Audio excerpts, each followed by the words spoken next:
Please subscribe Ito Money Vlog.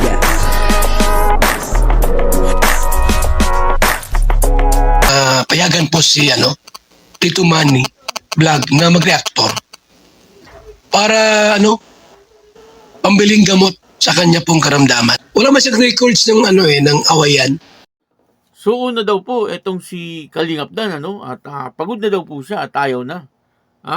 Grabe Panoorin po natin yung video at bibigyan po natin ng konting reaction. Pero bago po yan, ako muna po yung mga bati sa inyong lahat ng magandang umaga, magandang tanghali at magandang gabi sa inyong lahat mga kapatid. Saan man kayo ng panig ng mundo naroon ngayon ay mag-iingat kayo palagi at pagpalain kayo ng ating Panginoon. Maraming salamat din po sa patuloy na tumatangkilik sa aking YouTube channel at nanonood sa aking video reaction. Patuloy lang po natin suportahan sila Kuya Bal Santos Matubang, Kalingap Rob, Ate Eda Vlog, Jack Tapia, at syempre si Kalingap Dan at yung mga kasamahan po natin sa Karepa at yung mga team views at yung mga Kalingap partner na charity vlogger. Ito po yung video na kung saan ay sabi ni Kalingap Dan, siya daw po ay pagod na, ayaw na niya, at suko na.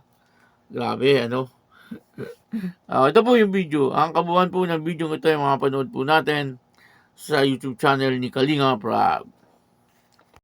Kaya nakakasawa rin pala yung ganito, Joy. Nakakapagod. Kaya parang kumaayaw na nga ako sa sitwasyon natin eh. Parang gusto ko na lang na umayaw na lang kasi nakakasawa din eh. Sorry, Joy, kung pakiramdam ko na nakakasawa at nakakapagod na yung ganitong LDR. Hindi ko pala kakayanin to. Kaya sorry pala sa yung tinaramdaman ko. Hindi ko inaasahan, akala ko mas nasasabig ako makita ka. So, hindi ko alam. Pero buti na lang, Joy. Malapit na akong bumalik dyan. Malapit na akong uuwi, kaya grabe. Magkikita na tayo. Joke lang yun Nagsasawa na ako sa ganitong sitwasyon natin na hindi natin makikita isa't isa. Kaya excited na akong bumalik at makasama ka ulit. Ayun, more bondings pa ulit ang Dan Joy. See you soon, Joy. Konting araw na lang magkikita na tayo. So, mga second year ka lang, bilis na ng panahon. Kaya nga po. No? Pero parang di naman halata sa'yo na nahihirapan ka eh. Parang blooming ka pa rin. Yung nag-aalaga. Ay! Grabe. Yan po, napanood po natin yung video, yung sabi niya po siya ay pagod na, suko na, ayaw na, joke lang po yun. Joke lang yun, yung nasa thumbnail ko, ganun Joke lang po yun, yun po ay joke lang ni Kalingap Dan, sabi niya, pagod na raw siya kasi mahirap daw po, yung sitwasyon nilang dalawa ni Joy Diwata kasi malayo sa isa't isa, pero bakasyon lang bakasyon lang naman yun, 10 days lang 10 days lang naman sila na hindi nagkasama ni Joy Diwata, pagod na raw siya at suko na, tayo na, yun naman po ay joke lang niya. Katunayan po niya na sabi niya ay 3 days na lang at magkakasama na po silang muli ni Joy Diwata. Grabe at excited po itong si Kalingap Dan, sabi niya excited po siya na muli po silang magkita ni Joy Diwata. Katunayan po niyan, habang naglalakad po siya doon sa mall, doon sa Taiwan, ay naalala daw po niya itong si Joy Diwata. Kasi ay si Joy Diwata po pala ay napakahilig sa damit.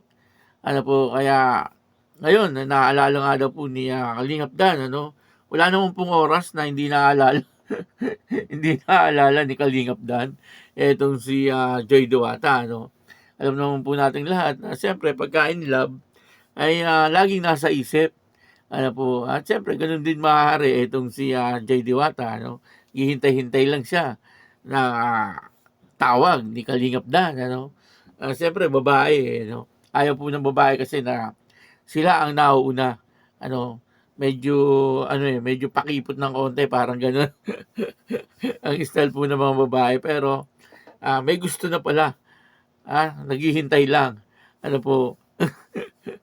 Siyempre, dapat si Kalingap Dan lagi ang tatawag. At lagi namang nakahandang sagutin Joy Diwata yung mga tawag ni Kalingap Dan. Sabi nga po ni Kalingap Dan, lagi naman daw po sila nag-update sa isa't isa. At katunayan po niya, nung tumawag si Kalingap Dan, ay nagkataon nandoon sila Kalingap Rab. Hindi po alam ni Kalingap Dan na nandoon si Kalingap Rab. Sabi nga po ni Kalingap Rab, wag sabihin ni Joy na naandun po sila, nagbo-vlog. Tiyempo, nung pagtawag ni Kalingap Dan ay talagang tiyempo na nagbo-vlog si Kalingap Rab dito kay Joy Diwata. Ayun, nagkausap po sila. At tingin ko ay talagang miss na po ni Kalingap Dan itong si Joy Diwata. Kasi medyo matagal First time po nila na magkalayo ng ganong katagal. At sabi nga po ni Kalingap Dan ay napakahirap daw po yung LDR. Sabi niya napakahirap daw po kasi siyempre gusto daw po niyang makausap ng personal itong si Joy o kaya ay mahawakan o yayain na lumabas. Hindi niya po magawa. Kasi nga malayo po sila sa isa't isa.